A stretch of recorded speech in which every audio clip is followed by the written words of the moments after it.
Good morning, students. Yesterday, we have learned some basic idea or basic things about sound. That means how sound is produced from a vibration of an object and what are the characteristics of sound like amplitude, frequency.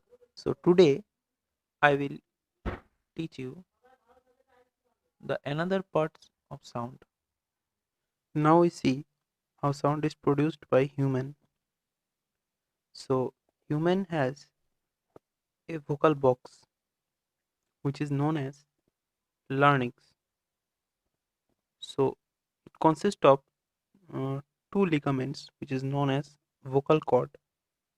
Sound is produced by this uh, vocal cords. When the vocal cords are vibrating, then the sound is produced from this vibration. Now the vocal cords are attached with the muscles, and when it stretching, when it is stretching, then the distance between the cord extended and the vibration is occurred. So in this way, the sound is produced from human being. Now you have definitely seen that when we sing or speak something, the frequency of the sound produces by us continuously varying. So the change of frequency is produced by ourselves with the help of the vocal cords. When the vocal cord became tight and thin, the high frequency sound is produced. On the other hand, when the vocal cord is become relaxed, the low frequency sound is produced. You might have noticed that the woman's voice, I mean the frequency or pitch of the woman's voice is higher than the man. What are the reasons behind this? The reason is the vocal cord is short and tight for woman's voice, so that the frequency of the woman's voice is higher than that of the man's voice. Similarly, small children have very short vocal cord, due to which the frequency of their voice is also very high. This is why their voice is shrill. Now we will talk about how sound propagate from one point to another point. So sound needs a medium to propagate. It may be solid substance, it can be liquid substance, or it can be a gas substance. And the transmission of sound is called propagation of sound. That means we can say that sound needs solid, liquid, or gas for transmission from one point to another point. Sound cannot propagate or cannot travel through vacuum or empty space because sound propagate from one point to another point by vibrating the molecules of the solid, liquid, or gas. But for empty space, there is no molecules present to carry the sound waves. That's why sound cannot propagate through vacuum. Because of air has also molecules in it.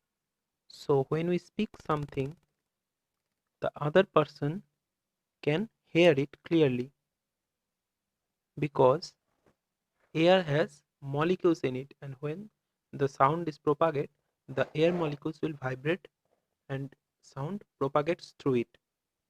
I give you an example. The moon has no air, so it is all vacuum in this surface. in its surface. So sound cannot be heard on the surface of the moon because there is no air or no gas to carry the sound waves. So when an astronaut land on the moon are not able to talk directly with each other because there is no air molecules. So sound cannot be propagate through the vacuum of the moon. Now we talk about the speed of sound. Now sound takes different times for different medium. That means the speed of the sound depends on the nature of the medium through which it travels. The speed of the sound is different in different materials. Sound travels slowest in gas, faster in liquid, and fastest in solid. I give you an demonstration video in which you can see that how sound propagate through gas, through liquid, and through solid. Now sound is a disturbance. Now to prove this, what I've done is I've arranged these dominoes equidistant from each other, which I will call it as particles of the medium. And this here is a balloon which is going to act like the eardrum. Now I'm only going to disturb the first particle, and let us see if the disturbance reaches the eardrum. Now what you have seen is I disturb the particle, and each particle disturbs the next particle. Now the particles have not moved from their place, they are in the same place, but the energy has been transferred to the eardrum. So are you ready to sport? This is a race between solid, liquid and gaseous medium. Now see what I've done. This blue and purple dominoes, I place them close to each other, and this is going to be my solid medium, because in solid medium particles are closer to each other. Now coming to the red dominoes, this red dominoes, I place them at a slightly greater distance, and this is going to be the liquid medium. Now coming to the yellow dominoes, of course you have guessed by now, the yellow dominoes are going to be my gaseous medium, because here the particles are far away from each other. Now we are going to create a disturbance at the same time instant. Let us see who is the fastest. So let me begin the disturbance, and I'm going to start this particular disturbance at the same time instant.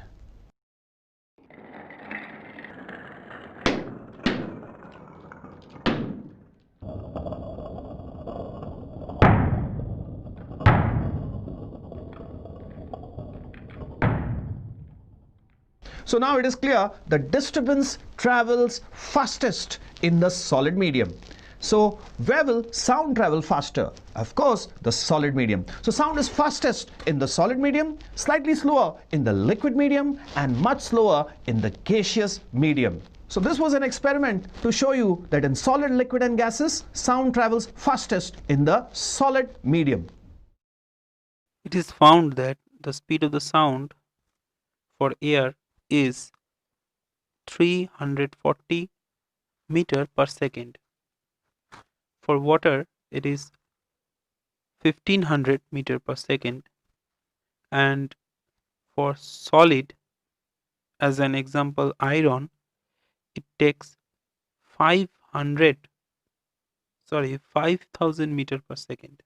That means for air, sound propagates 5 times slower than the water. Sound propagates fastest in solid, because the molecules are present in the solid very close to each other. That's why when one molecule is vibrate, the nearby molecules is also vibrate.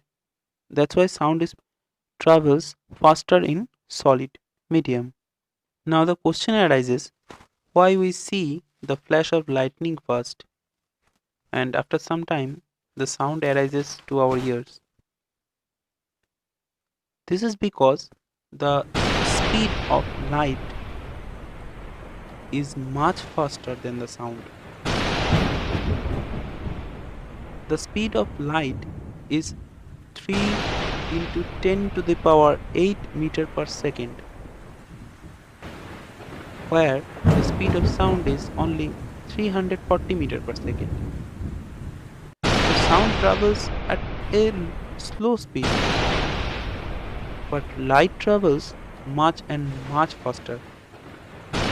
So, first we see the light, and as the slowest speed of sound, we hear the sound of lightning after some time. This is the actual reason behind this. Now we are discussing about how human being hear sound with ear, with the help of ear. I mean, what are the working principle of ear? Now, ear consists of three parts, which is outer part, middle part, and inner part. Outer part consists of pinna. What is pinna? The outer skin is called pinna, through which the sound wave is enters in our ear. Now, the when the sound wave enters in our ear, it propagates through a canal, which is called ear canal. It is about 2 to 3 centimeter long. After that, sound hit with a thin and tight membrane. This is called eardrum. This membrane is called eardrum, which is connected with a. Now we enter the middle part of the ear. It consists of three tiny bones. The eardrum connected with hammer, and hammer is connected with anvil, and anvil is connected with stirrup. These tiny bones are amplify the sound waves. After stirrup, stirrup is connected with a oval window, and now sound enters in the inner part of the ear. The inner part of the ear consists a hollow tunnel. Mm, The stirrup touches the membrane over the oval window. The inner part of the ear has a coiled tube. Has a coiled tube. This coiled tube is called cochlea. This coiled tube is called cochlea. Now, one end of cochlea is connected to the middle part of the ear, and this part is elastic membrane, which is called oval window. Now, cochlea is filled with liquid, and this liquid present in this liquid, there are some nerve cells which are uh, very sensitive for sound waves. And the other end of the cochlea is connected to auditory nerve, which goes into the brain. That means the sound wave signals are uh, propagates from ear to the brain. Please note that the three tiny bones, hammer, anvil, and stirrup, in the middle part of the ear act as a system of lever and amplify the sound vibrations coming from the eardrum. The sound wave coming from the eardrum. That means it amplifies the sound before passing the inner part of the ear. So what is mean? The sound wave enters through pinna and travels through ear canal and hit the thin air membrane, which is called eardrum. And when the sound hits the eardrum, it will vibrate, and by vibrating it will make vibrate the hammer also. The hammer touch with anvil, so the anvil vibrate back and forth, and then the stirrup will vibrate, and stirrup is connected with oval window, and the oval window is also vibrate for the sound. And now sound propagate in the inner part of the ear, which is called cochlea. The liquid of cochlea is connected with the oval window, so when the oval window is vibrate, that means the liquid is also vibrate, and the nerve cells present in this cochlea, these are the nerve cells present in the cochlea. The liquid creates or set up some electric pulse in the nerve cells. Vibrating liquid of cochlea set up electric impulses in the nerve cells present in it. These electric impulses are carried by the nerves to the brain. The brain interprets these electrical impulses as a sound. Okay, so this is how sound is propagate through ear, and we can hear some sound. So that's it. Thank you, students. I think this video is helpful for you. Thank you, students. If you have any query, please text me in this number. Thank you.